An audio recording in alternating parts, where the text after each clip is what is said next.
Hello everyone, welcome to new video. आज के इस वीडियो में आप सबको क्लास 8th मैथ का चैप्टर 3 प्रश्नावली 3.3 कराया जाएगा। वीडियो शुरू से लेकर अंत तक देखना, जिससे आप हर एक प्रश्न आप अच्छे से समझ सको, एग्जाम में अच्छे नंबर आ सकें। तो पहला प्रश्न है आप लोगों का, देखिए कहता है, पहला प्रश्न कह रहा है कि ABCD एक समांतर चतुर्भुज है। ABCD ये आकृति क्या है? एक समांतर चतुर्भुज है। प्रत्येक कथन को परिभाषा या प्रयोग किए गए गुण के द्वारा क्या करना है? बताना है। अब इसमें क्या बताना है, जरा चीज को सीखना। बोला है कि AD इक्वल टू किसके बराबर होगा? ये जो A और D है ये किसके बराबर होगा? तो समांतर चतुर्भुज जब मैं पढ़ा रहा था उसमें मैंने बताया था कि समांतर चतुर्भुज की आमने सामने की क्या होती हैं? भुजाएं बराबर होती हैं। आमने सामने की भुजा कैसे? जैसे मैं खड़ा हूं, मेरे सामने आप हो, तो मेरे सामने आप कहलाओगे। तो इस भुजा के सामने कौन सी भुजा कहलाएगी? CB कहलाएगी। क्या कहलाएगी? CB। तो पहले का उत्तर लिखिएगा, यहाँ पर एक एक करके मैं आपको बताता हूँ, ध्यान से लिखिएगा। पहले का उत्तर हम क्या लिखेंगे? AD किसके बराबर है? AD इक्वल टू हमारा जो है CB के बराबर है। क्या? CB के बराबर है। अब इसमें हम क्या गुण लिखेंगे? जरा गुण को नोट करो। समांतर चतुर्भुज की आमने सामने की भुजा क्या होती है? बराबर होती है। इस चीज को लिख लेना। फिर यहाँ पर दूसरा देखो, सोल्यूशन में बताता हूँ। दूसरा क्या कहता है? हमारा एंगल DCB, यहाँ पर लिख लेता हूँ एंगल D। अब इसमें देखो एंगल DCB। अब यहाँ पर एंगल DCB का मतलब जानते हो क्या होता है? समझाता हूँ तब आपको समझ में आराम से जाएगा।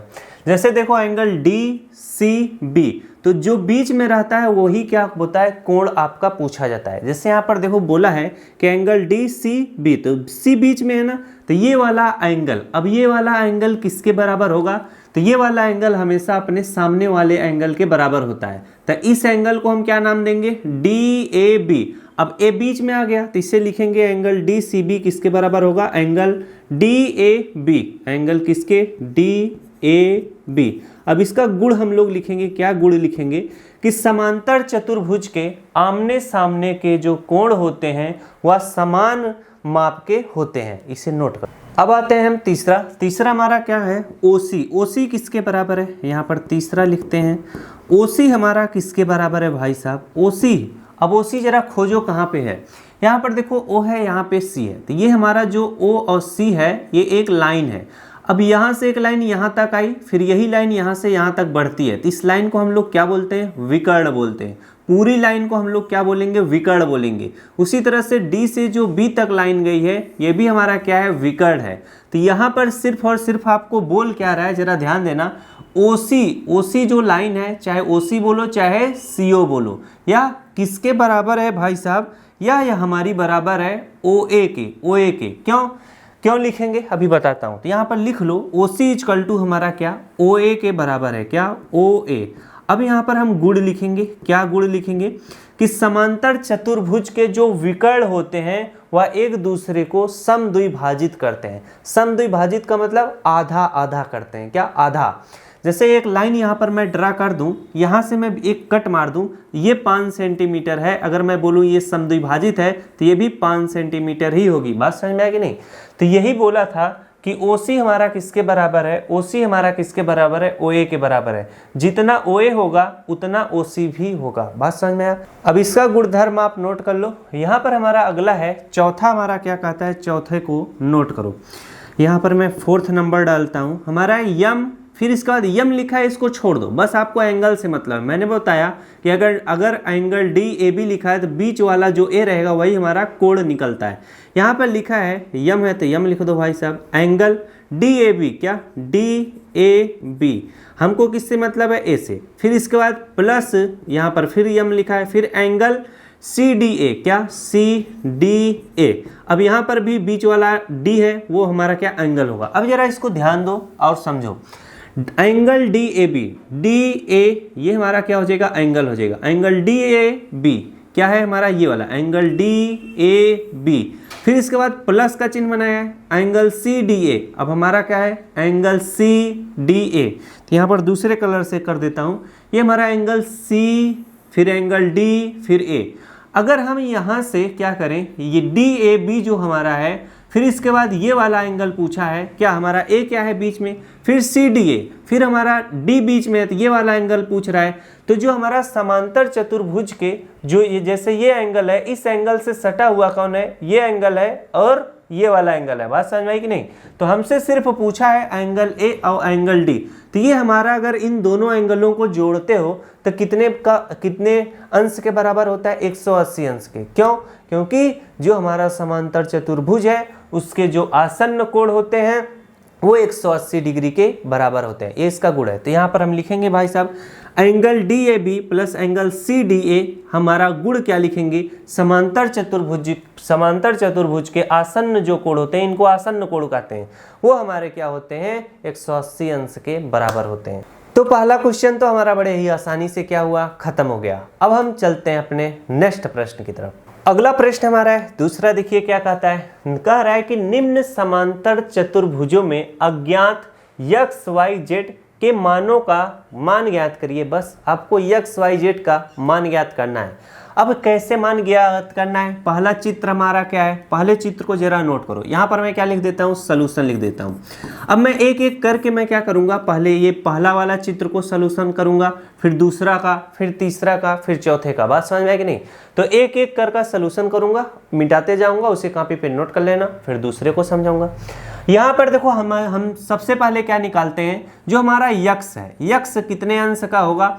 तो मैंने बताया था ये अगर समांतर चतुर्भुज है भाई साहब, बी हमारा क्या है 100 डिग्री है, तो यक्स को कैसे निकालोगे, तो इसे हम लिखेंगे क्या 100 अंश, क्या 100 अंश लिखेंगे, प्लस का चिन्ह बनाएंगे, फिर यक्स है तो इसे हम यक्स लिखेंगे, बराबर हमारा क्या हो जाएगा 180 हो जाएगा। क्यों? क्योंकि समांतर चतुर्भुज के जो आसन्न कोण होते हैं उन दोनों को अगर जोड़ा जाए तो वो 180 अंश के क्या होते हैं, बराबर होते हैं। तो इसे जोड़ लो। इसे जब जोड़ोगे तो हमारा जो 100 है वो इधर आ जाएगा, तो यक्स बराबर क्या हो जाएगा 180 माइनस हमारा क्या हो जाएगा 100 हो जाएगा। यक्स इक्वल टू हमारा कितना आ जाएगा, 180 में से 100 घटाओगे तो हमारा क्या आ जाएगा 80 आ जाएगा। अब यहाँ पर हम अंश लगा देना इस तरह से, इन पे भी लगा दो, इस पे भी लगा दो। तो यक्स का मान हमारा कितना आया है, यक्स का मान 80 अंश आया है। तो ये जो हमारा कोण है कितने अंश का है, 80 अंश का है।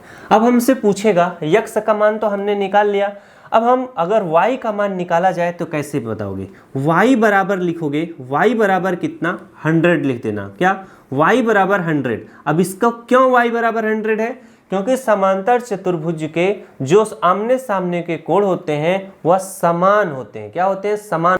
समान होने का मतलब जानते हो, अगर ये 100 है तो y भी क्या होगा 100 ही होगा। तो यहाँ पर मैं इसका भी 100 लिख देता हूँ।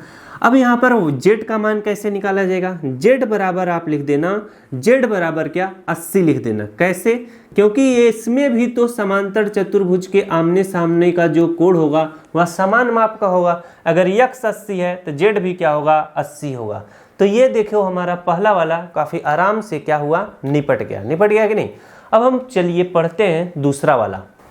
अगला हमारा है दूसरा देखो क्या है, ये हमारा क्या है 50 है। हमें x, y और z का मान निकालना है। काफ़ी इजी है, एक बार अगर आप सीखते चलोगे ना, इससे रिलेटेड जो भी प्रश्न आपसे पूछा जाएगा आप भी आराम से कर लोगे, पहले सीखना पड़ता है। अब यहाँ पर मैं जब आपको बताया हूँ ये क्या है, समांतर चतुर्भुज है। अब ये कोण और ये कोण क्या होते हैं, आपके आसन्न कोण होते हैं, और ये दोनों किसके बराबर होते हैं, 180 अंश के होते हैं। अब 50 है, यक्स है, ये भी क्या है आसन्न कोण है। तो आप चाहे जैसे निकालो। तो यहाँ पर ये सोल्यूशन इस तरह से लिखना, तो हमारा क्या है 50 है, 50 लिख लो।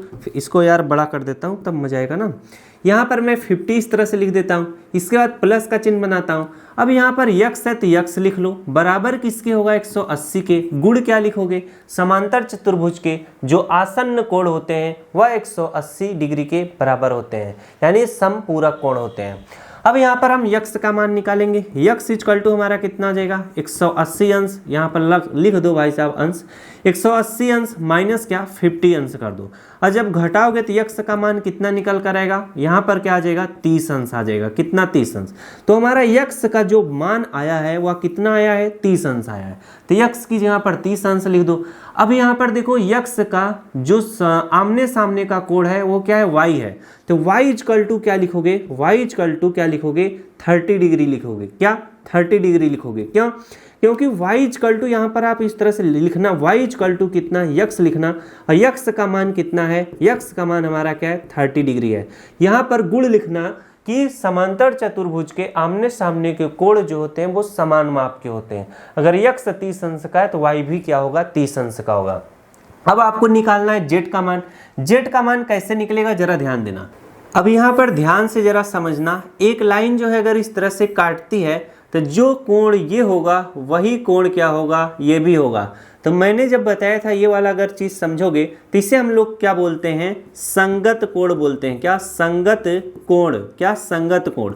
और इसको एक तरीके से और आप भी निकाल सकते हो, जैसे ये चित्र समांतर चतुर्भुज का है, ये इस टाइप का है, तो आप इसे अपने हिसाब से इस तरह से घुमाकर, दिमाग में समझना, कॉपी को भी इस तरह से घुमाकर या चित्र को आप घुमाकर बना देना। तो जब बनाओगे तो यही आकृति इस तरह से आ जाएगी।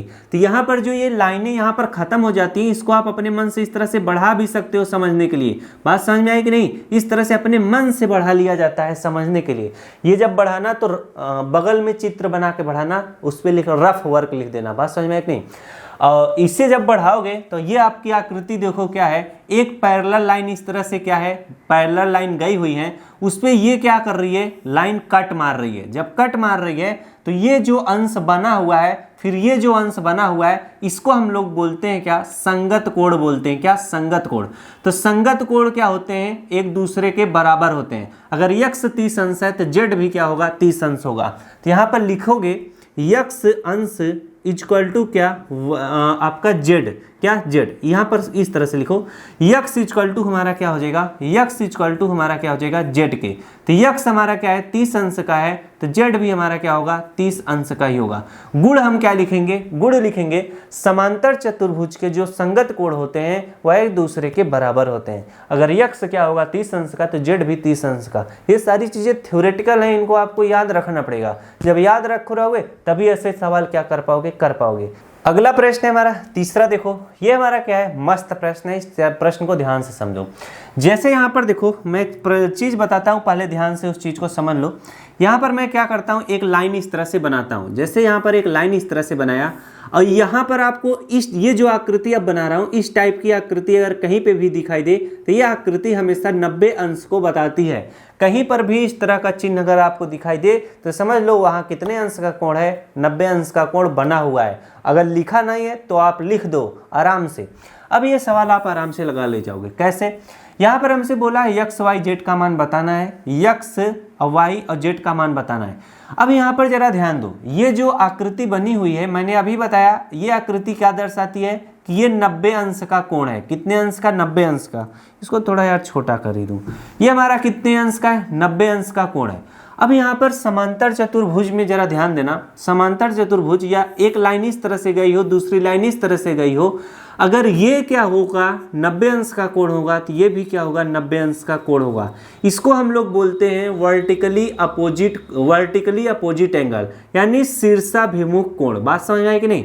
अगर मान लो ये एंगल 30 अंश का है तो ये भी एंगल 30 अंश का ही होगा। बात समझ में आई कि नहीं? गुण हमारा क्या होता है, ये हमारा वर्टिकली अपोजिट एंगल है, यानी शीर्षाभिमुख कोण है। शीर्षाभिमुख कोण आपस में एक दूसरे के क्या होते हैं, बराबर होते हैं। तो यहाँ पर देखो एक लाइन ये गई हुई है, एक लाइन ये गई हुई है, यानी एक दूसरे को काट रही है। अगर ये क्या होगा हमारा 90 अंश होगा तो हमारा ये इसके सामने वाला जो यक्स है ये भी 90 अंश का ही होगा। तो यक्स का मान तो हमने निकाल लिया है, बस उसको प्यार से लिखना है। यानी 90 डिग्री इक्वल टू, यहाँ पर लिखता हूँ 90 अंश इक्वल टू हमारा क्या, यक्स। बात समझ में आया कि नहीं? तो यक्स का मान हमारा कितना आ चुका है, 90 अंश आ चुका है। हम गुण क्या लिखेंगे, वर्टिकली अपोजिट एंगल। अब हम y का मान आराम से निकाल सकते हैं। कैसे? ये देखो यहाँ से एक लाइन गई है, फिर यहाँ से एक लाइन आ गई, फिर यहाँ से, बस सिर्फ और सिर्फ हमारा इतना जो एरिया है ये हमारा क्या, त्रिभुज बन रहा है। तो त्रिभुज के तीनों कोणों का योग क्या होता है, angle A plus angle B plus angle C equal to हमारा 180 अंश का होता है। तो ये एंगल हमें दिया है, यक्स भी पता चल चुका, y का मान आराम से निकाल लेंगे। कैसे? यहाँ पर लिखना y प्लस फिर हमारा क्या है यक्स कितना है हमारा 90 है, फिर प्लस लिखना, फिर इसके बाद ये हमारा क्या है 30 है इक्वल टू क्या 180 लिख देना। अब y इक्वल टू क्या हो जाएगा, y इक्वल टू हमारा क्या हो जाएगा, या इन दोनों को इधर ही जोड़ लो या उधर ही पलट दो डायरेक्ट। y इक्वल टू हमारा क्या हो जाएगा 180, और इन दोनों को अगर आप जोड़ोगे 9 3 कितना हो जाएगा हमारा 12 120, तो 180 माइनस क्या हो जाएगा 120 हो जाएगा। y इक्वल टू हमारा कितना आएगा 180 में से 120 घटाओगे तो हमारा कितना आ जाएगा हमारा 60 आ जाएगा। तो यहाँ पर अंश लगा देना 60 अंश, y का मान हमारा कितना आ चुका है 60 अंश, यक्स का मान हमारा कितना आया है 90 अंश। तो यहाँ पर हम क्या लिख देंगे 60, कितना लिख देंगे 60 लिख देंगे, कितना 60 अंश। अब हम आराम से क्या कर सकते हैं भाई साहब, आराम से क्या कर सकते हैं जेड का मान निकाल सकते हैं। कैसे, अगर आप ध्यान दो ध्यान से, तो यहाँ से एक लाइन इस तरह से गई हुई है ना, फिर यहाँ से क्या है एक लाइन गई हुई है ना, फिर इसी लाइनों को क्या कर रही है, ये जो लाइन है ये ब्लैक वाली, ये क्या कर रही है इन दोनों को कट कर रही है, क्या कर रही है कट कर रही है। तो मैंने बताया था अगर इस टाइप से कोई भी, अब इसी चित्र को मैं सीधा बना देता हूँ ना, अब इसी चित्र को सीधा बना देता हूं, अगर एक लाइन इस तरह से कट कर रही है, अब यहाँ पर जरा ध्यान दो, ये एंगल हमारा कितना है 60 अंश का है, तो ये हमारा एंगल हमारा अंदर ही बना हुआ है, ये एंगल हमारा क्या है 60 अंश का है, ये भी एंगल हमारा क्या है लाइन के अंदर ही है, तो जेड भी हमारा क्या है, ये हमसे जेड पूछ रहा है। अब यहाँ पर थ्योरी क्या लगाते हैं, अगर हमारा ये एंगल 60 अंश का है तो जेड भी हमारा क्या होगा 60 अंश का होगा। हम इसका गुण क्या होता है, नियम क्या होता है, उस चीज को जरा समझो। क्यों ये 60 अंश का होगा, क्योंकि इससे हम बोलते हैं अल्टरनेट इंटीरियर एंगल। क्या, अल्टरनेट इंटीरियर एंगल, एकांतर अंतःकोण बोलते हैं हिंदी में। अब यहाँ पर जब आपको समझ में आ गया कि अगर इस टाइप का कंडीशन बनेगा तो भाई साहब 60 डिग्री जो होगा वो जेड के बराबर होगा, यानी जेड भी कितना होगा 60 अंश होगा। तो यहाँ पर हम लिखेंगे y इक्वल टू बराबर, यानी y बराबर क्या जेड के। तो y हमारा कितना है भाई साहब, हमारा क्या है y हमारा क्या है, y हमारा क्या है 60 अंश है, तो z भी हमारा क्या होगा, z भी हमारा क्या होगा 60 अंश का होगा। गुण इसमें हम बताएंगे एकांता अंतःकोण, बातें समझ में आई कि नहीं, यानी अल्टरनेट इंटीरियर एंगल, बात समझ में आया कि नहीं। अब इसी चित्र को ये जो उल्टा हुआ था मैंने सीधा करके अभी बनाया था, आपको अच्छे से समझ में आया होगा। इसी तरह से सेम आपको लिखना है, बस यहाँ पर आप इस तरह से सॉल्यूशन लिख देना, और जो हमारा प्रश्न था तीसरा, यहाँ पर तीसरा लिख देना, तीसरे का आंसर। बात समझ में आया कि नहीं, बस इसी तरह से सॉल्व कर दो, हर एक टीचर आपको मजे से नंबर देगा। अब आता है हमारा दूसरा प्रश्न। दूसरा प्रश्न हमारा देखो कैसे सॉल्व होगा। यहाँ पर प्रश्न कर रहा है कि निम्न समांतर चतुर्भुजों में अज्ञात एक्स वाई जेड के मानों का ज्ञात करिए। बड़े आराम से निकाल लोगे। अब यहाँ पर ये अगर समांतर चतुर्भुज है भाई साहब, तो ये हमारा 80 अंश है, यक्स का मान आराम से निकाल लोगे, वाई का भी मान आराम से निकाल लोगे। कैसे, अगर ये हमारा 80 अंश है तो वाई हमारा 80 अंश होगा ही। क्यों, क्योंकि समांतर चतुर्भुज के आमने सामने के कोण क्या होते हैं, बराबर होते हैं। तो हम सबसे पहले यक्स का मान निकालते हैं, बात समझ में आया कि नहीं। हम निकालते हैं, यहाँ पर सोल्यूशन इस तरह से लिखते जाते हैं। हमारा कौन सा प्रश्न है, दूसरा है। आंसर हमारा हो जाएगा, इसे लिखना यक्स प्लस 80 बराबर हमारा क्या हो जाएगा 180। अब यहाँ पर यक्स बराबर क्या हो जाएगा 180 माइनस 80, यक्स बराबर क्या हो जाएगा 180 में से 80 घटाओगे तो हमारा क्या हो जाएगा 100 हो जाएगा। यक्स का मान हमारा कितना आ चुका है 100 आ चुका है। अब यहाँ पर देखो हमारा यक्स का मान आराम से निकल गया, तो यक्स कोई बात नहीं है, बड़ा अच्छी बात है। अब यहाँ पर जब लिखना यक्स जब हमारा 100 है भाई साहब, तो हमारा क्या हो जाएगा, कुछ नहीं हो पाएगा। तो हम जेड का वाई का मान निकालेंगे। ये तो वाई का मान पहले ही बता दिए थे ना। y बराबर क्या हो जाएगा, y बराबर हमारा क्या हो जाएगा 80 अंश के। तो अगर हमारा क्या है y बराबर 80 है तो y का मान कितना हो जाएगा, y का मान कितना हो जाएगा 80 अंश। हम इसका गुण क्या लिखेंगे, समांतर चतुर्भुज के आमने सामने के जो कोण होते हैं बराबर होते हैं। हमने x का मान निकाल लिया, y का मान निकाल लिया, z का मान कैसे निकलेगा, z का मान ऐसे निकलेगा, अगर ये भाई साहब इस तरह से समांतर चतुर्भुज है, इसको क्या कर रही है ये वाली लाइन, अब इसी को मैं क्या कर दूं बढ़ा दूं तब मजा आएगा समझने में। ये इसको इस तरह से बढ़ा देता हूं, ये हमारी क्या है सीधी लाइनें हैं। अब इसी को एक लाइन इस तरह से काट रही है, जितना हमारा z होगा उतना ही हमारा 80 होगा। इसका मतलब जितना हमारा 80 है उतना ही z होगा। अब यहाँ पर हम लिखेंगे z इक्वल टू क्या, z इक्वल टू 80। अब इसमें गुण हम क्या लगाएंगे, z इक्वल टू 80, गुण हमारा क्या लगाएंगे, ये क्या है, संगत कोण है। क्या, बस इस तरह से लिख दो, छोटा छोटा ही लिख दो, संगत कोण। बात समझ में है कि नहीं, इसे संगत कोण लिख दो। अब ये y बराबर क्या है, 80 है, इसमें हम गुण क्या लिखेंगे, समांतर चतुर्भुज के आमने सामने के कोण क्या होते हैं, बराबर होते हैं। बड़े ही प्यार से आपको समझा रहे हैं, सारे प्रश्न आपको आराम से समझ में आ जाना चाहिए। अब हमारा अगला प्रश्न है, अगला प्रश्न हमारा है, निम्न समांतर चतुर्भुज में अज्ञात यही x y z का मान बताना है। यहाँ पर देखो ये हमारा कैसा है, चतुर्भुज है।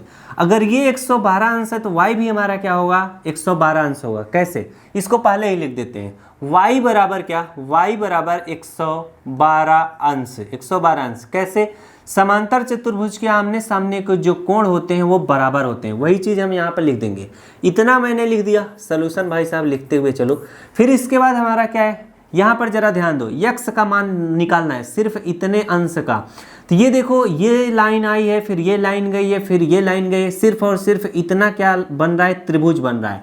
जब त्रिभुज बन रहा है तो y का मान हमारा कितना आ चुका है, 112 आ चुका है। इसका मान पता है, 40 इधर दिया है तो x का मान आराम से निकाल सकते हैं।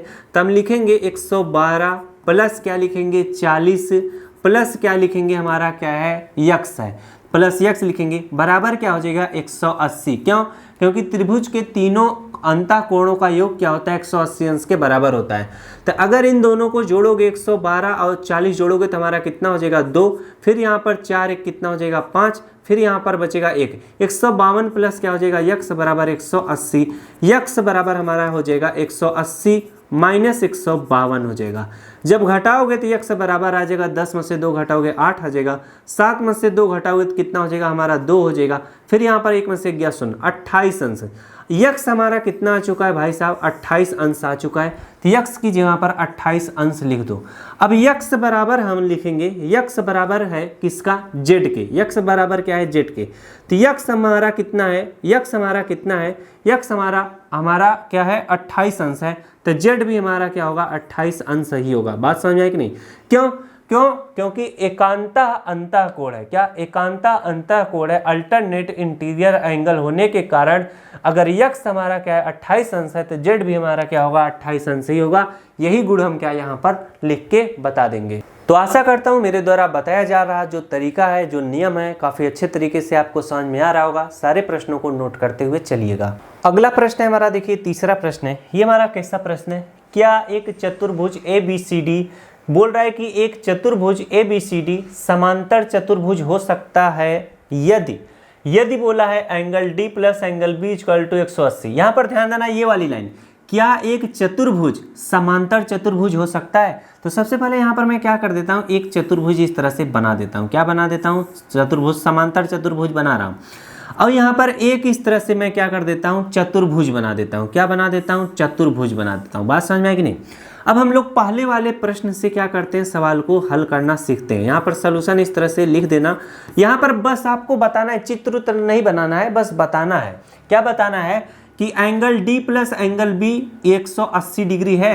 जैसे यहाँ पर मान लो ये क्या है, चतुर्भुज है, A B और C और D है। अब बोल रहा है कि angle D plus angle B, यानी एंगल D और एंगल हमारा क्या है, एंगल B, क्या ये 180 के बराबर हो सकता है। आराम से हो सकता है। कैसे हो सकता है, यहाँ पर लिखेंगे, हो सकता है, हो सकता है और नहीं भी। क्या, नहीं भी। अब यहाँ पर ये वाला लाइन काफ़ी इंपॉर्टेंट है। हो सकता है का मतलब बन जाएगा। क्या, एंगल D और एंगल B जो है 180 डिग्री बन जाएगा। कैसे, जैसे मैं क्या कर लेता हूँ, एक इस तरह से आयत बना लेता हूँ। क्या बना लेता हूँ, आयत बना लेता हूँ। आयत क्या है, हमारा समांतर चतुर्भुज है, क्योंकि आमने सामने की भुजा क्या होती है, बराबर होती है। और इसके सारे कोण क्या होते हैं, 90 अंश के होते हैं सारे कोण। ये A है, ये B है, ये C है, ये D है। अब एंगल D जो है 90 अंश का है, एंगल B भी 90 अंश का है। तो angle D plus angle B equal to हमारा क्या हो जाएगा, 90 प्लस 90 हमारा क्या हो जाएगा, 180 हो जाएगा कि नहीं। तो यहाँ पर इसीलिए मैं लिखा हो सकता है। और दूसरा कंडीशन क्या है, दूसरा कंडीशन जरा मैं बनाता हूँ, यहाँ पर ध्यान देना। ये समांतर चतुर्भुज ही बना रहा हूँ। अब यहाँ पर देखो, ये क्या है, सीधी लाइन है, ये भी क्या है, हमारी सीधी ही लाइन है। अब यहाँ पर ये भुजा इसके बराबर है। अब यहाँ पर एक कोण मैं ले लेता हूँ, क्या कोण बना देता हूँ। हमसे डी और बी से मतलब है, इसको 120 लिख देता हूँ, इसको क्या लिख देता हूँ 60 लिख देता हूँ। तो एंगल हमारा डी प्लस एंगल क्या हो जाएगा हमारा एंगल बी हो जाएगा। तो 160 प्लस हमारा क्या हो जाएगा हमारा 120 है, एंगल बी हमारा क्या 120 प्लस एंगल बी हमारा क्या हो जाएगा 60 हो जाएगा। इन दोनों ये दो कितने हो जाएंगे 180 हो जाएंगे। लेकिन जरा ध्यान दो, समांतर चतुर्भुज में आमने सामने के कोण क्या होने चाहिए बराबर होने चाहिए, लेकिन यहाँ तो बराबर है ही नहीं। तो जब बराबर है नहीं तो इसीलिए लिखा है नहीं भी हो सकता। बात समझ में आई कि नहीं? ये मैं बस आप लोगों को समझाने के लिए बताया, बस आपको इस तरह से डायरेक्ट उत्तर लिखना है। ये क्या है हमारा पहले का उत्तर है। अब चलो इन सबको रफ किया जाए, रफ किया जाता है। आगे समझो दूसरा हमारा क्या कहता है, दूसरा पॉइंट कहता है कि A B equal to D C, A B और डी सी जो है 8 सेंटीमीटर है। ए बी हमारा कितना है भाई 8 सेंटीमीटर है। फिर इसके बाद डी सी भी क्या है हमारा 8 सेंटीमीटर है। तो ये समांतर चतुर्भुज की आमने सामने की भुजा जो होती है बराबर होती है, यानी ए बी अगर 8 सेंटीमीटर है डी सी भी 8 सेंटीमीटर होगी। उसी तरह से ए डी हमारा क्या है, ए डी हमारा क्या है 4 सेंटीमीटर है, लेकिन बी सी जो हमारा है साला 4.4 सेंटीमीटर है। अब इसमें समांतर चतुर्भुज में आमने सामने की भुजा बराबर होती है, यानी अगर जितना AD है उतना ही BC भी होना चाहिए। लेकिन AD हमारा 4 सेंटीमीटर है, BC हमारा ज़्यादा है 4.4 है, तो ये भुजा बराबर नहीं है। इसीलिए हम लिखेंगे जो पूछा था एक चतुर्भुज ABCD में समांतर चतुर्भुज हो सकता है, तो लिखना नहीं हो सकता। अब यहाँ पर पूछेगा क्या कारण दोगे, तो लिख देना सम्मुख, क्या सम्मुख भुजा बराबर नहीं है, क्या बराबर नहीं है, क्या नहीं है। कौन कौन सी भुजा, DA, क्या DA is not equal to क्या CB, क्या CB, यही कारण दे देना। अब यहाँ पर तीसरा प्रश्न आपको समझा, अब यहाँ पर तीसरा देखो, एंगल ए हमारा क्या है 60 डिग्री, इसी में समझा देता हूँ। ये हमारा ए है, एंगल ए हमारा क्या कर रहा है 70 डिग्री। फिर इसके बाद एंगल सी, ये जो एंगल हमारा सी है ये हमारा 65 डिग्री बता रहा है। तो क्या यह समांतर चतुर्भुज हो सकता है? नहीं हो सकता। क्यों? क्योंकि समांतर चतुर्भुज में आमने सामने के कोण बराबर होते हैं, यहाँ पर बराबर तो है ही नहीं, तो यहाँ पर लिख देना नहीं। कारण क्या दोगे, सम्मुख कोण बराबर नहीं है, क्या बराबर नहीं है। कौन कौन सा बोर्ड भैया, angle A is not equal to angle C. बात समझ आए कि नहीं? ये आप कारण दोगे। तो बस इसमें यही सारी चीजें बतानी थी। अब आपको मैं चौथा प्रश्न क्या कराऊंगा, इसको फटाफट से नोट करो। अब देखो चौथा प्रश्न क्या कहता है, काफी मस्त प्रश्न है, इस प्रश्न को जरा समझो। कह रहा है कि एक चतुर्भुज की कच्ची आकृति खींचिए। अच्छा, अभी हम खींचते हैं, पहले से खींच दिए थे। अब बोल रहा है कि एक चतुर्भुज की कच्ची आकृति खींचिए, यानी आपको खींचना है। खींचने आता है ना चतुर्भुज कैसे होता है भाई, ऐसे 4 भुजा बना दो, हमारा चतुर्भुज बन गया। बात समझ में आई कि नहीं? वही चीज बोला है कि एक चतुर्भुज की कच्ची आकृति खींचिए। अभी मत खींचना, पहले पूरा प्रश्न पढ़ लेना, इसके बाद खींचना, नहीं तो गलत खींच दोगे। इसके बाद बोला है कि जो समांतर चतुर्भुज ना हो, बोल रहा है कि जो समांतर चतुर्भुज ना हो, यानी 4 लाइन खींचना है, चारों लाइन को बराबर नहीं करना है। अगर चारों लाइन आपकी जो आमने सामने की लाइन बराबर हो जाएंगी तब तो चतुर्भुज हो जाएगा। जो आमने सामने की लाइन रहेंगी, 4 लाइन खींचना, बराबर नहीं करना। जैसे देखो मैंने ये लाइन खींचा तो इसके सामने वाली लाइन ये होती है DC, इसके बराबर नहीं है। हमने AB खींचा तो AB जो है CB के बराबर नहीं है। तो इस तरह से आपको अपने मन से लाइन खींच देना, जैसे जैसे कहे उसी तरह से कर देना, ज़्यादा सोचना नहीं है, वो जैसे कहे वैसे करना है आपको। बोला है पहले क्या बोला, एक चतुर्भुज की आकृति खींचिए। फिर इसके बाद बोला कि समांतर चतुर्भुज ना हो, यानी लाइन क्या है सारी अलग अलग बना देनी है, परंतु जिसके 2 सम्मुख कोण का माप क्या हो बराबर हो। ऐसा आपको बनाना है आकृति कि जिसकी क्या हो, चारों भुजाएं आपकी क्या हो जाएं, अलग थलग हो जाएं, और उसके जो 2 आमने सामने के कोण हो वो 90 अंश हो। आप अपने मन से आकृति बना देना और अपने मन से ही बना देना कि ये वाला कोण जो है 90 अंश है, ये भी कोण हमारा क्या है 90 अंश का है, लेकिन ये जो कोण है और ये जो कोण है ये आपस में बराबर नहीं है। अपने मन से सब कुछ सोचना है। अब यहाँ पर लिखोगे सलूशन, क्या लिखोगे, सलूशन लिखोगे। सलूशन में क्या लिखोगे, angle D is equal to हमारा क्या एंगल B है। अब यहाँ पर angle D equal to angle B लिख देना, हमसे बोला था, क्यों? क्योंकि हमसे बोला था कि जिसके दो सम्मुख कोणों का माप क्या हो, बराबर हो। तो ये 90 डिग्री है भाई साहब, तो ये भी हमारा क्या है, 90 डिग्री ही है। बात समझ में आए कि नहीं? लेकिन हमारा जो एंगल ए है, angle A not equal to हमारा क्या है, एंगल सी के। बात समझ में आई कि नहीं? और जो हमारी भुजा है वो तो बराबर है ही नहीं है, बस यही हमारा क्या है, उत्तर है। तो यहाँ पर हम लिखेंगे यह समांतर चतुर्भुज नहीं है, यह समांतर चतुर्भुज नहीं है। क्या है? नहीं है। अब समांतर चतुर्भुज होने के लिए क्या होना चाहिए? समांतर चतुर्भुज होने के लिए क्या होना चाहिए? इसके आमने सामने की जो भुजाएं होती हैं वो बराबर होनी चाहिए। क्या बराबर होने चाहिए? इसके जो कोण होते हैं, जो आपके अपोजिट कोण होते हैं, आमने सामने के कोण होते हैं, वो हमारे क्या होने चाहिए, बराबर होना चाहिए। यानी इसका आमने सामने का कोण ये बराबर हो, ये कोण आपस में बराबर हो। इसमें तो ये कोण तो बराबर था, लेकिन ये कोण बराबर नहीं था। अगर ये भी कोण बराबर हो जाता तो ये चतुर्भुज बन जाता। लेकिन यहाँ पर प्रश्नों में हमसे जितना कहा था उतना हम किए, उसी के अकॉर्डिंग ये चतुर्भुज नहीं बन पाया, गद्दारी कर दिया। चलो अगला प्रश्न। अब देखो आपका अगला प्रश्न है, अगला प्रश्न है प्यारा सा प्रश्न है भाई साहब। प्रश्न कह रहा है कि किसी समांतर चतुर्भुज के दो आसन्न कोणों का अनुपात 3:2 है। समांतर चतुर्भुज के सभी कोणों का माप ज्ञात करिए। पूरा प्रश्न ना अच्छे से पढ़ा करो, एक बार, दो बार, तीन बार। उसमें वर्डिंग पकड़ा करो, क्या क्या कह रहा है। जैसे बोल रहा है कि किसी समांतर चतुर्भुज के दो आसन्न कोण, आसन्न कोण का मतलब जो कोण सटे रहते हैं उनको आसन्न कोण कहते हैं। सबसे पहले हम प्यार से क्या करेंगे, समांतर चतुर्भुज इस तरह से बना लेंगे। अब यहाँ पर देखो ये ए है, ये बी है, ये सी है, ये डी है। अब समांतर क्या बोला है, आसन्न कोण ना, आसन्न कोण। अब आसन्न, ए का आसन्न कोण क्या होगा, डी होगा और बी होगा। बात समझ में है कि नहीं? जो ए से सटा रहेगा वही आसन्न कोण कहलाएगा। तो हमसे बोला है कि भैया दो आसन्न कोणों का अनुपात जो है 3:2 है। तो मैं ए और बी को ले लेता हूं आसन्न में। समझ में आए कि बात कि नहीं? हमसे बोला है, सॉल्यूशन भाई लिख लो। हमसे बोला है कि angle A plus angle B जो है वह 3:2 में है, 3:2 में। तो ऐसे प्रश्न कैसे लगाए जाएंगे? अब आसन्न कोण किसके बराबर होते हैं? 180 अंश के बराबर होते हैं, क्योंकि समपूरक कोण कहलाते हैं। ये नियम और थ्योरी आपको बताया गया है। तो यहाँ पर लिखो एंगल ए जो है वह 3 है, तो इसे हम 3x लिखेंगे, क्योंकि हमें इसका मान एग्जैक्ट नहीं पता है। तो 3 है, 3:2 में, तो एंगल ये क्या है, 3:2 में। बात समझ में है कि नहीं? तो इसे हम 3x लिखेंगे। प्लस b जो है वह 2 है, तो इसे हम 2x लिखेंगे। बराबर या किसके होगा, 180 के। तो 3 2 जोड़ दोगे कितना हो जाएगा, 5x बराबर कितना हो जाएगा, 180। 5 3 कितना हो जाएगा, 15। 5 6 कितना हो जाएगा, 30। यक्स बराबर क्या हो जाएगा, 36 अंश। तो यक्स का मान हमारा कितना है, 36 अंश। तो हम अब एंगल ए और एंगल बी का मान आराम से निकाल लेंगे। तो अब जब यार यक्स का मान निकाल लियो तो आराम से सारे कोण निकल जाएंगे। कैसे, जरा ध्यान देना, जरा ध्यान देना आराम से। ये हमारा एंगल ए क्या है, एंगल ए हमारा क्या था, हमारा 3 था, तो हमने इसे 3x माना था। क्या, 3x। अब यक्स का मान हमारा कितना आ चुका है, 36 आया। कितना, 36।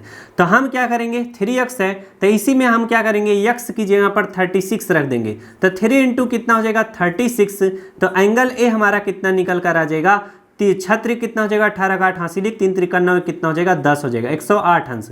उसी तरह से एंगल बी हमारा कितना था, एंगल बी हमारा जो था 2x था। कितना, 2x। तो हम x की जगह पर क्या लिखेंगे, 36। तो एंगल b इक्वल टू हमारा कितना हो जाएगा, 36 इंटू कितना हो जाएगा, 2 हो जाएगा। तो जब एंगल b निकालोगे तो कितना निकल कर आएगा, 2 6 कितना हो जाएगा, 12 2 हासिल 1 हो जाएगा, 3 दूना 6 कितना हो जाएगा, 7 हो जाएगा, यानी 72 अंश। तो एंगल ए हमारा कितना निकल कर आया है, एंगल ए हमारा निकल कर आया है 108 अंश। कितना, 108 अंश। एंगल बी हमारा कितना निकल कर आया है, 72 अंश आया। कितना, 72 अंश। तो हम लिखेंगे यहाँ पर, इस चित्र को थोड़ा और इधर कर देता हूँ ना। ओहो, अरे यार ये तो भारी गड़बड़ी है, ये चित्र हम घुमा ही नहीं सकते। यानी इसको मैं सोच रहा था थोड़ा इधर ढकेल दूं तो यहाँ पर आराम से लिख के समझा दूं। कोई बात नहीं, इतना आप लिख लेना, इसके बाद आप यहाँ से समझो। क्या, यहाँ से। अब यहाँ पर एंगल ए इक्वल टू कितना हो जाएगा, angle A equal to angle हमारा सी होगा। क्यों, क्योंकि समांतर चतुर्भुज में आमने सामने के जो कोण होते हैं वह बराबर होते हैं। Angle A equal to angle C लिख देना। समांतर चतुर्भुज के आमने सामने के कोण बराबर होते हैं। एंगल ए हमारा कितना, 108 अंश है, तो एंगल हमारा सी कितना होगा, 108 अंश हो जाएगा। बात समझ में आया कि नहीं? उसी तरह से हम लिखेंगे angle B equal to angle हमारा D, angle D. Angle B हमारा कितना है, एंगल बी हमारा कितना है भाई साहब 72 अंश है, तो यहाँ पर 72 अंश लिखेंगे। तो एंगल डी भी हमारा क्या होगा 72 अंश होगा, हमारा 72 आया था ना। वही चीज हम यहाँ पर गुणधर्म का प्रयोग करेंगे कि समांतर चतुर्भुज के आमने सामने के कोण जो होते हैं वह बराबर होते हैं। बात समझ में आया। तो ये इस तरह से हमारा 5वां प्रश्न क्या हुआ, प्यार से कंप्लीट हो गया। अब देखो आपका अगला प्रश्न करा रहे हैं। प्रश्न हमारा क्या है, 6वां प्रश्न है, काफी मस्त प्रश्न है। ये प्रश्न देखो कितना मस्त तरीके से दिमाग लगा के आपसे पूछ रहा है। बोल रहा है कि किसी समांतर चतुर्भुज के दो आसन्न कोणों के माप क्या है, बराबर हैं। दो आसन्न कोण का माप बराबर है भाई साहब। फिर बोल रहा है कि समांतर चतुर्भुज के सभी कोणों का माप ज्ञात करिए। मैं क्या कर लेता हूं, एक समांतर चतुर्भुज इस तरह से क्या कर लेता हूं, बना लेता हूं। क्या कर लेता हूं, बना लेता हूं। हमसे ए, बी और सी और डी इन सभी कोणों का क्या मान हमसे पूछ रहा है। बोल रहा है कि दो आसन्न कोणों का मान, क्या दो आसन्न कोणों का माप जो है बराबर है। अब एंगल ए है, इसका आसन्न कोण क्या होगा, एंगल बी होगा और एंगल डी होगा। तो हम ए और बी को ले लेते हैं। बात समझ में है कि नहीं। दो हमारा आसन्न कोण है भाई साहब। सॉल्यूशन इस तरह से लिखो। बोल रहा है कि एंगल ए जो है प्लस एंगल बी जो है दोनों क्या है, बराबर है। इन दोनों का जो माप है वह बराबर है, यानी जितने अंश का ये होगा उतने ही अंश का ये होगा। बात समझ में है कि नहीं। तो हमें पता है कि जो समांतर चतुर्भुज के दो आसन्न कोणों का योग क्या होता है, 180 अंश के बराबर होता है। तो यहाँ पर एंगल ए इक्वल टू हमारा क्या है, एंगल बी के बराबर है। तो एंगल ए हमारा क्या है, angle A plus angle B equal to क्या लिखेंगे, 180। क्योंकि समांतर चतुर्भुज के आसन्न कोण क्या होते हैं, 180 अंश के बराबर होते हैं। कारण हमने बता दिया, लिख देना। फिर जो है इसे लिखना, ये एंगल ए है एंगल बी है, ये दोनों अलग है। तो हम तो इसको तो ऐसे सॉल्व नहीं कर सकते हैं। जब एंगल ए ये भी हो, एंगल ए ये भी हो, तब हम इसे जोड़ सकते हैं। यानी हमें तो जोड़ना है। तो एंगल ए इसे लिखो, जो हमारा एंगल ए है वह एंगल बी के बराबर है। तो एंगल बी जो है वह एंगल ए के बराबर है। बात समझ आई कि नहीं। जैसे अगर मैं बोलूं कि एंगल ए जो है वह एंगल बी के क्या है, बराबर है। यानी अगर ये 5 है तो ये भी 5 है। तो इसका कहने का मतलब हम इस तरीके से भी तो कह सकते हैं कि एंगल बी जो है वह एंगल ए के बराबर है। अगर एंगल बी 5 है तो एंगल ए भी 5 होगा। तो चाहे हम ए की जगह 5 लिखे चाहे बी की जगह 5 लिखे, बतिया एक के होगा। बात समझ में है कि नहीं। उसी तरह से अब हमें एंगल बी जो है वह एंगल ए के बराबर है, तो एंगल बी की जगह पर हम क्या लिख सकते हैं, एंगल ए लिख सकते हैं। ये सारे कंडीशन जो है अपने दिमाग में फिट कर लेना कि ऐसा ऐसा कंडीशन रहेगा, तो ऐसे ऐसे हमको क्या करना, हल करना पड़ेगा। बात समझ में है कि नहीं। अब यहाँ पर इसको रफ कर दो। बराबर क्या हो जाएगा हमारा, 180 हो जाएगा। Angle A plus angle A जोड़ोगे तो क्या हो जाएगा, 2 एंगल ए हो जाएगा। बराबर क्या हो जाएगा, 180। अब एंगल ए इक्वल टू हमारा कितना हो जाएगा, दो जो है इसके साथ गुणे में बराबर की धारा में आएगा, भाग हो जाएगा। तो 2 9 कितना हो जाएगा, 18। यहाँ पर 0। एंगल ए हमारा कितना आ चुका है बाबू, एंगल ए हमारा कितना आ चुका है, 90 डिग्री आ चुका है। एंगल ए हमारा कितना आ चुका है, 90 डिग्री आ चुका है। तो हमें अगर एंगल बी निकालना हो तो हम कैसे निकालेंगे, एंगल हमें बी निकालना हो तो हम कैसे निकालेंगे। यहाँ पर अब सवाल को सॉल्व करते हैं। Angle A plus angle B equal to क्या होता है, 180 होता है। क्यों, क्योंकि समांतर चतुर्भुज के जो आसन्न कोण होते हैं वह 180 अंश के बराबर होते हैं। एक खो हमारा क्या आ चुका है, 90 डिग्री आ चुका है। दूसरा हमें निकालना है एंगल बी, बराबर क्या लिखेंगे, 180। तो एंगल बी इक्वल टू हमारा कितना हो जाएगा, 180 माइनस क्या हो जाएगा, 90 हो जाएगा। तो एंगल बी इक्वल टू कितना हो जाएगा, 180 में से 90 घटाओगे तो हमारा कितना आ जाएगा, 90 डिग्री आ जाएगा। बात समझ में है कि नहीं। तो एंगल ए हमारा 90 डिग्री आ चुका है, एंगल बी भी हमारा कितना आ चुका है, 90 डिग्री आ चुका है। हमें निकालना है अभी एंगल सी और एंगल डी। हमें पता है ये भी हमारा कितना आ चुका है, 90 डिग्री आ चुका है। तो हमें पता है कि समांतर चतुर्भुज के आमने सामने के जो कोण होते हैं वह बराबर होते हैं। क्या होते हैं, बराबर होते हैं।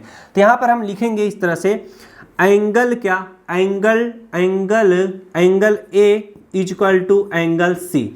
यहाँ पर लिख देना कारण समांतर चतुर्भुज के आमने सामने के कोण बराबर होते हैं। तो एंगल ए हमारा कितना है, 90 डिग्री है। तो एंगल सी हमारा क्या होगा, 90 डिग्री होगा। बात समझ में है कि नहीं।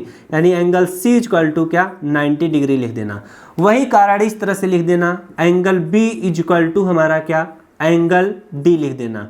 अब यहाँ पर क्या लिखोगे, समांतर चतुर्भुज के आमने सामने के कोण बराबर होते हैं। एंगल बी हमारा कितना है, 90 डिग्री है, तो एंगल डी भी हमारा 90 डिग्री होगा। तो एंगल डी हमारा कितना हो जाएगा, हमारा 90 डिग्री। बात समझ आए। हमसे पूछा था कि क्या समांतर चतुर्भुज के सभी कोणों का माप ज्ञात करो, तो एंगल ए हमारा 90 डिग्री है, एंगल सी हमारा 90 डिग्री है, एंगल बी 90 डिग्री है, एंगल डी 90 डिग्री है। इस तरह से जब भी सवाल पूछा जाएगा सेम इसी तरीके से आपको करना रहेगा। तो यहाँ इस टाइप का प्रश्न अगर पूछा जाएगा तो थोड़ा सावधानी से सॉल्व करना। प्रश्न हमारा कह रहा है कि संलग्न आकृति HOPE एक आकृति है जिसमें आपको x और z का मान बताना है। x, y, z कोणों का मान ज्ञात करिए और ज्ञात करने में प्रयोग किए गए गुण को बताना है, यानी कौन सा नियम लगाकर आप इनके मानों को आप बता रहे हो। नहीं तो ऐसे तो डायरेक्ट मान बता सकते हो, लेकिन गुण का प्रयोग करना है, कौन सा नियम कानून आप लगा रहे हो जिसकी वजह से आप इन कोणों का मान निकाल पा रहे हो।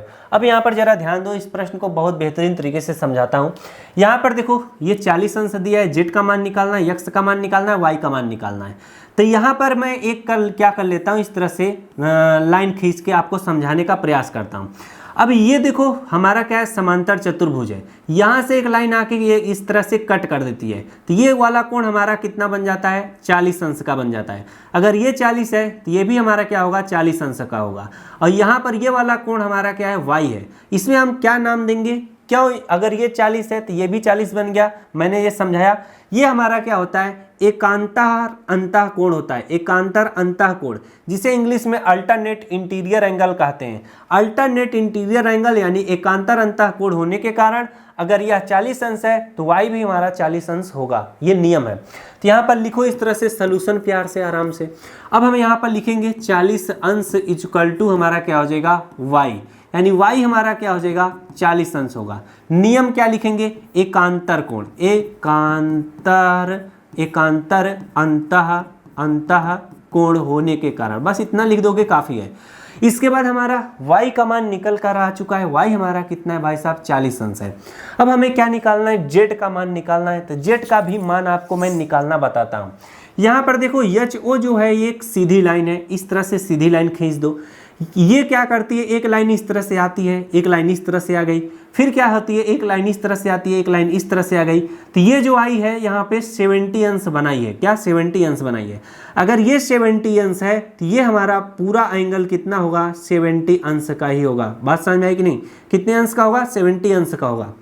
अब हम इसको निकालना है, इसमें z का मान निकालना है ना, 40 दिया है और ये दिया हुआ है। तो ये जो लाइन आके काट रही है तो ये हमारा जो एंगल पूरा बनेगा हमारा 70 अंश का बनेगा, लेकिन उसमें हमें z का भी मान बताना है भाई साहब। तो हम लिखेंगे कैसे, लिखेंगे 40 प्लस z इक्वल टू 70। क्या गुण लिखेंगे, क्या नियम बताएंगे, संगत कोण होने के कारण, क्या संगत कोण है भैया ये। अब यहाँ पर देखो इसे लिख लो, z इक्वल टू हमारा क्या हो जाएगा, 70, इधर 40 आएगा, -40 हो जाएगा। z बराबर क्या हो जाएगा, 70 में से 40 घटाओगे तो हमारा 30 आ जाएगा। z का मान हमारा कितना निकल कर आ चुका है, 30 अंश आ चुका है। बात समझ में आई कि नहीं, बात समझ में आई कि नहीं। जैसे यहाँ पर मैं एक चित्र बनाता हूँ इस तरह से, ओह यार ये क्या है, एक चित्र बनाता हूँ इस तरह से, क्या है, चित्र है। बात समझ में आई कि नहीं। अब यहाँ पर मैं क्या कर देता हूँ, इस तरह से एक लाइन कट मारता हूँ। अगर देखो ये कोण हमारा क्या है, ये कोण हमारा 30 अंश है, तो ये जो कोण बनेगा ये भी हमारा क्या होगा, 30 अंश का ही होगा। क्यों इसे हम 30 अंश का बोलेंगे, क्योंकि ये क्या है भाई साहब, संगत कोण है। संगत कोण होने के कारण अगर ये 30 है तो ये भी 30 ही होगा। बात समझ आई कि नहीं, ये हमारा नियम है, इन नियमों को नोट करो। उसी तरह से ये जो लाइन इस तरह से है, इसी लाइन को अगर ये पैरेलल लाइन है यानी एक सीधी लाइन है, एक लाइन इस तरह से आके कट कर दी, एक लाइन इस तरह से आके कट कर दी। ये जरूरी नहीं है कि एक के पॉइंट से कट कर दी है, बस कट कर दी आके इस सीधी वाली लाइन को, तो जो एंगल ये होगा वही एंगल ये होगा, जो एंगल ये होगा वही एंगल ये होगा। नाम क्या देंगे दोनों में, संगत कोण का नाम देंगे, क्या, संगत कोण। अब बात समझ में आई कि ऐसे सवाल कैसे सॉल्व किए जाते हैं बच्चा। अब z का मान निकल गया भाई साहब, z का मान निकल गया, y का मान निकल गया, x का मान आराम से निकाल सकते हो। कैसे, यहाँ पर देखो ये हमारा क्या है भाई साहब, समांतर चतुर्भुज है। क्या है? समांतर चतुर्भुज। यार फिगर अच्छा से बनाएं। ये हमारा क्या है? समांतर चतुर्भुज है। क्या है? समांतर चतुर्भुज। ये वाला एंगल, अगर ये एंगल हमारा जितना भी हो और ये एंगल हमें निकालना हो तो हम कैसे निकालेंगे? मान लो इस ये एंगल हमारा 40 और 30 दिया हुआ है, तो इसे लिखो 40 अंश प्लस 30 अंश। ये हमारा जितना एंगल होगा, यानी अगर इस एंगल को हम क्या P मान लेते हैं, तो angle P plus angle x equal to 180 का होगा। क्यों? क्योंकि जो संलग्न कोण होते हैं, समांतर चतुर्भुज के जो संलग्न कोण होते हैं, यानी सटे हुए कोण आपस में होते हैं, वो हमारे 180 अंश के बराबर होते हैं। तो हमारा ये P कितना है? 40 और 30 जोड़ोगे तब भी तो ये पूरा कहलाएगा। समझ में आई बात कि नहीं? 40 और 30 जोड़ लो, कितना हो जाएगा हमारा? 70 हो जाएगा। बात समझ में आई? फिर इसके बाद प्लस का चिन्ह बनाना है, बीच में प्लस है। अब हमारा एंगल x का मान निकालना है, एंगल x लिखो 180 लिख दो। यहाँ पे लिख देना क्या? समपूरक कोण। बात समझ में आया कि नहीं? अब यहाँ पर सॉल्व करो, 4 3 हमारा कितना हो जाएगा? 70 हो जाएगा। 70 अंश प्लस x इक्वल टू कितना? 180। x इक्वल टू 180 माइनस क्या हो जाएगा? 70 हो जाएगा। x बराबर क्या हो जाएगा? 0, 8 में से 7 दिया कितना? 1, यहाँ पर 1, 110 अंश। x का मान हमारा कितना निकल कर आ चुका है? 110 अंश आ चुका है। तो जब भी इस तरह का सवाल पूछा जाएगा इसी तरह से लगाना। अब यहाँ फिर से समझाता हूँ, क्योंकि सवाल समझने में तकलीफ बहुत बच्चों को हो रहा होगा। यहाँ पर एक चतुर्भुज इस तरह से बनाता हूँ, यहाँ पर इस तरह से। मैंने आपको बताया था अगर एंगल ये मान लो x है, ये एंगल क्या है? P है। अगर एंगल x का मान कितना दिया है हमारा, ये इन दोनों को पूरा को जोड़ दो। एंगल x का मान 70 डिग्री दिया है, एंगल P का मान निकालना है, तो हम angle x plus angle P equal to 180 करके हम एंगल P का मान निकाल लेंगे। एंगल x का मान हमारा 70 डिग्री है, तो एंगल P इक्वल टू क्या? 180 हो जाएगा। अब एंगल P का मान आराम से निकाल लोगे कि नहीं? अब इसमें कौन सा नियम लगता है? इसमें नियम लगता है संपूरक कोण का, यानी चतुर्भुज में जो संलग्न कोण होते हैं उन दोनों का योग जो होता है, उन दोनों को अगर जोड़ोगे तो 180 अंश के बराबर होता है। ये नियम है। बस इस नियम को ध्यान में रखे रहोगे, सारा सवाल आराम से लगता हुआ चल जाएगा। ये सारी चीजें समझाने के लिए लिखे हैं बाबू। अब चलो अगला प्रश्न, 8वां प्रश्न देखिए, काफी सरल प्रश्न है, बहुत ही ज्यादा सरल प्रश्न है।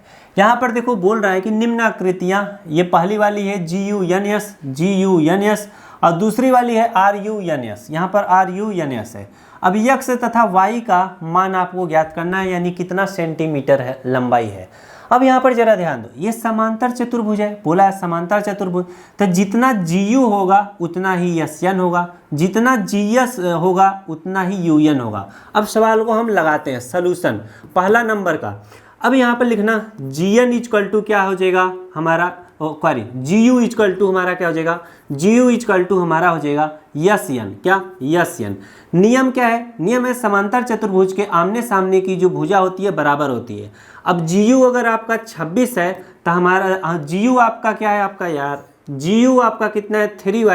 3y माइनस 1 है, और SN आपका कितना है? 26 है। तो GU बराबर SN है, तो 3y माइनस 1 बराबर 26 लिखो। अब y का मान आराम से निकाल लोगे। 3y बराबर क्या हो जाएगा? यहाँ पर हमारा क्या है? 26, और माइनस एक इधर आ जाएगा तो प्लस हो जाएगा, तो 26 प्लस 1 हो जाएगा। तो यहाँ पर देखो 3y बराबर हमारा हो जाएगा 26, एक कितना हो जाएगा? 27 हो जाएगा। 3y के साथ गुणे में इधर आएगा भाग हो जाएगा, तो 3 से 27 को काट दो, 3 9 कितना हो जाएगा? 27। y बराबर कितना आ जाएगा? 9 सेंटीमीटर आ जाएगा। तो हमने पहले का तो मान निकाल लिया भाई साहब। जो हमारा y है, यानी हमसे x तथा y का मान पूछा था, y का मान हमारा कितना आ चुका है? 9 सेंटीमीटर। अब हमें x का मान निकालना है। हमें पता है कि भाई साहब यहाँ पर लिखेंगे, चाहे नीचे करो चाहे यहाँ पर अलग से समझा देता हूँ, जितना हमारा क्या है GS है उतना ही हमारा क्या होगा? UN होगा। कितना होगा? UN। इसका मतलब होता है GS बराबर UN, यानी चतुर्भुज के आमने सामने की जो भुजा होती है भाई साहब वह बराबर होती है। GS हमारा कितना है? 3x है, 3x है तो यहाँ पर 3x लिखो, बराबर UN हमारा कितना है? 18 है तो 18 लिखो। 3 से 18 को काटो, 3 6 18 हो जाएगा। x बराबर कितना हो जाएगा? 6 सेंटीमीटर। हमसे पूछा था x और y का मान, तो x का मान 6 सेंटीमीटर, y का मान 9 सेंटीमीटर आया है। अब दूसरा प्रश्न देखो, हम आराम से सॉल्व कर सकते हैं। दूसरा प्रश्न कैसे सॉल्व होगा? इसमें x प्लस y है, तो इसको आप पहले नहीं सॉल्व करोगे, सबसे पहले मैं इसको सॉल्व करता हूँ। ये हमारा क्या है 20 है, तो ये किसके बराबर होगा y प्लस 7 के। तो 20 बराबर क्या हो जाएगा हमारा y प्लस कितना 7 के। तो यहाँ पर y का मान निकालना है, तो 20 प्लस 7 इधर रहेगा, -7 बराबर हमारा y हो जाएगा। 20 में से 7 घटा लो तो हमारा कितना आ जाएगा, हमारा 13 आ जाएगा। 13 बराबर कितना y इक्वल टू कितना हो जाएगा 13। जो हमारा जिसका वैल्यू निकालना रहता है उसको लेफ्ट साइड और जो आया रहता है उसे राइट साइड कर देते हैं। y का मान हमारा कितना आ चुका है 13 आ चुका है। कितना आ चुका है 13 आ चुका है। अब हम क्या कर सकते हैं, इस वाले का मान निकाल सकते हैं। इसका मान निकालोगे तो हमारा क्या हो जाएगा 16 बराबर क्या हो जाएगा हमारा x प्लस वाई के, x प्लस वाई के। तो 16 बराबर कितना होगा x प्लस y का मान हमारा कितना आ चुका है 13 आ चुका है। तो 16 माइनस कितना हो जाएगा 13 बराबर क्या हो जाएगा x। अब यहाँ पर जब घटाओगे तो कितना आ जाएगा हमारा 3 आ जाएगा। 3 बराबर x इक्वल टू कितना आ जाएगा 3। x का मान कितना आ चुका है 3, y का मान कितना आ चुका है 13। इस तरीके से हमने ऐसे प्रश्नों को क्या किया, आराम से सवाल को सॉल्व कर लिया। चलिए लिखते हैं अगला प्रश्न।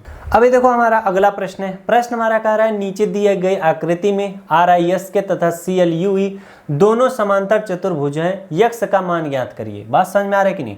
अब इसमें देखो RIS के, अब इसको मैं अलग अलग कलर से बना देता हूँ। ये क्या है हमारा RIS के, जरा ध्यान दो, ये हमारा क्या है एक समांतर चतुर्भुज है। RIS के ये हमारा एक समांतर चतुर्भुज है।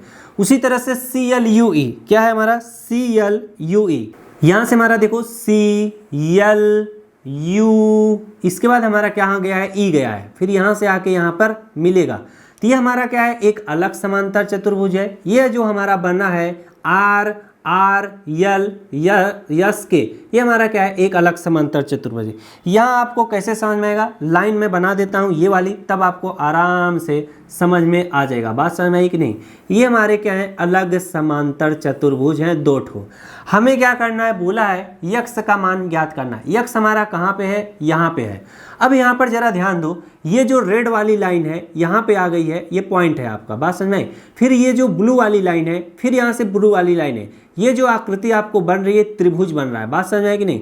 अब आपको त्रिभुज का ये वाला कोण आपका मान निकालना है। अब आपको इससे पहले तब तक आप x का मान नहीं निकाल पा सकते जब तक आप त्रिभुज के ये वाला कोण और ये वाला कोण ना निकाल पाओ। तो इन दोनों का कोण निकालना काफ़ी ज़्यादा ईजी है। कैसे, जरा ध्यान देना।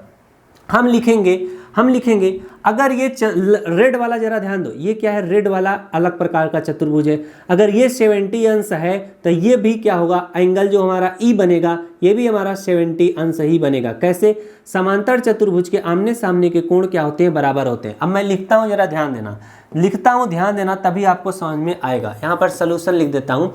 सोल्यूशन में क्या लिखा जाएगा हमारा, एंगल CLU, एंगल हमारा CLU जो हमारा बीच में होता है वही हमारा एंगल बनता है। जैसे बीच में यल है तो यल हमारा क्या है 70 डिग्री है। एंगल CLU इक्वल टू किस एंगल के बराबर होगा हमारा, किस एंगल के बराबर होगा, एंगल UEC। क्या, एंगल UEC। बात समझ में है कि नहीं। अब ये एंगल CLU हमारा कितना है 70 डिग्री होगा, तो एंगल UEC हमारा कितना होगा 70 डिग्री होगा। तो हम यहाँ पर 70 डिग्री लिख दिए। हम यहाँ पर क्या गुण देंगे, समांतर चतुर्भुज के आमने सामने के कोण क्या होते हैं, बराबर होते हैं। अब हम एंगल यस का मान निकालेंगे। कैसे, ये हमारा क्या है RIS के हमारा क्या है एक समांतर चतुर्भुज है। अगर ये कोण 120 अंश है तो एंगल यक्स हम आराम से निकाल सकते हैं। कैसे, क्योंकि ये क्या है संलग्न कोण बनेंगे। क्या, संलग्न कोण। तो हम लिखेंगे एंगल हमारा क्या, एंगल यस के आर प्लस हमारा क्या हो जाएगा यस के आर प्लस के यस आई प्लस एंगल के यस आई इक्वल टू क्या होगा 180। हम लिखेंगे क्यों, क्योंकि ये संगत कोण है। क्या है, संगत कोण है। ये नियम देंगे। एंगल हमारा यस के आर, के हमारा कहाँ पे, यहाँ पे, के हमारा क्या 120 अंश है तो 120 अंश लिखो, प्लस हमारा एंगल के यस आई, ये जो आई हो या यल हो जो भी उसी को लिख लो, बराबर क्या हो जाएगा 180। तो हमारा एंगल के यस आई इक्वल टू हमारा क्या हो जाएगा 180 माइनस 120 हो जाएगा। और जब घटाओगे तो एंगल के यस आई हमारा कितना हो जाएगा जब घटाओगे तो हमारा क्या हो जाएगा 60 आ जाएगा। कितना 60 अंश। तो हमारा जो बीच में यस है तो एंगल यस हमारा कितना आ चुका है 60 अंश आ चुका है। तो यहाँ पर लिख लो इस तरह से angle S equal to 60 degree, या यही जो लिखा हुआ है इसी का मतलब ही हो जाता है। बात समझ में है कि नहीं। अभी हमारा त्रिभुज बन चुका है, तो त्रिभुज में तीनों कोणों का योग क्या होता है 180 अंश होता है। तो यहाँ पर हम लिखते हैं अलग से एंगल हमारा कितना ई, क्या एंगल ई प्लस एंगल हमारा क्या यस प्लस एंगल हमारा यक्स इक्वल टू 180 अंश होगा। एंगल ई हमारा कितना आ चुका है, एंगल ई हमने जब निकाला था, कहाँ पे निकाला था भैया, एंगल ई जब हमने निकाला था तो हमारा 70 डिग्री आया था। ये वाला ई ये हमारा 70 डिग्री आया था, तो यहाँ पर 70 लिखेंगे। प्लस एंगल यस हमारा कितना निकल कर आ चुका है 60 डिग्री आ चुका है, प्लस एंगल यक्स निकालना है बराबर क्या होगा 180 के। इन दोनों को जोड़ लोगे तो हमारा कितना आ जाएगा 6 6 12 होता है 7 6 13 130 आ जाएगा। तो एंगल यक्स यानी यक्स का मान निकालना है, तो यक्स बराबर कितना आ जाएगा 180 माइनस 130 हो जाएगा। अब यहाँ पर जब घटाओगे यक्स बराबर कितना आ जाएगा हमारा 50 आ जाएगा। तो यक्स का मान हमारा कितना आ चुका है 50 अंश आ चुका है। इसी तरीके से हम क्या करेंगे, ऐसे सवालों को आराम से लगाया करेंगे। जब हमारे दिमाग में समझ में आ जाएगा कि किस एंगल को कैसे निकालना है, तो सवाल को हम बड़ी ही आराम से लगा लिया करेंगे। हमारा पढ़ाते पढ़ाते गला बैठ गया, बड़ी देर से पढ़ा रहे। अब ये देखिए आपका 10वां प्रश्न है। 10वां प्रश्न का क्या रहा है, बताइए कैसे यह आकृति क्या है समलंब है, इसकी कौन सी दो भुजाएं समांतर हैं यानी बराबर हैं। अब समलंब होने का मतलब क्या होता है, जो दो हमारे क्या होते हैं संलग्न कोण होते हैं, अगर उन दोनों को जोड़ा जाए और वो 180 के बराबर आ जाए तो ये क्या हो जाता है हमारा समलंब हो जाता है। बात समझ में आई कि नहीं। समलंब होने के लिए उनके जो दो एकांता कोण होते हैं यानी जो सटे हुए कोण होते हैं, आप उनको अगर जोड़ दो 180 के बराबर आ जाए तो हमारे समलंब कहलाएंगे। और जब ये समलंब हो जाएंगे तो इनकी जो भुजाएं होती हैं ये हमारी भुजाएं समांतर होती हैं। बात समझ में आया। अब चलिए हम लगाते हैं।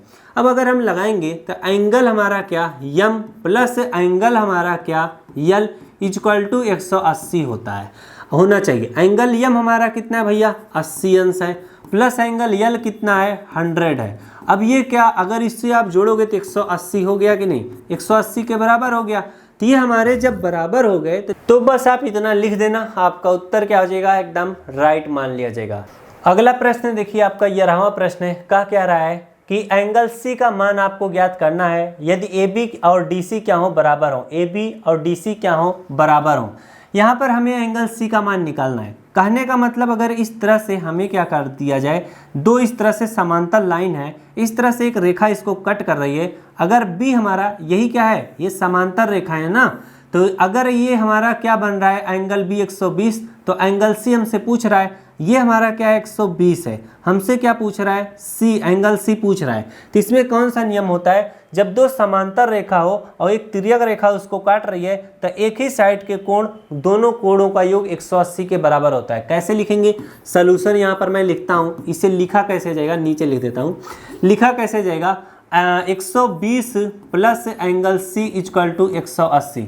यहाँ पर लिख देना अगर दो समांतर रेखा है उसको एक तिर्यक रेखा काट रही है तो तिर्यक रेखा के एक ही साइड के कोणों का योग क्या होता है 180 अंश होता है। तो यहाँ पर एंगल सी इक्वल टू क्या हो जाएगा 180 माइनस 120 हो जाएगा। एंगल सी इक्वल टू 180 में से 120 घटा लोगे तो हमारा कितना हो जाएगा 60 अंश हो जाएगा।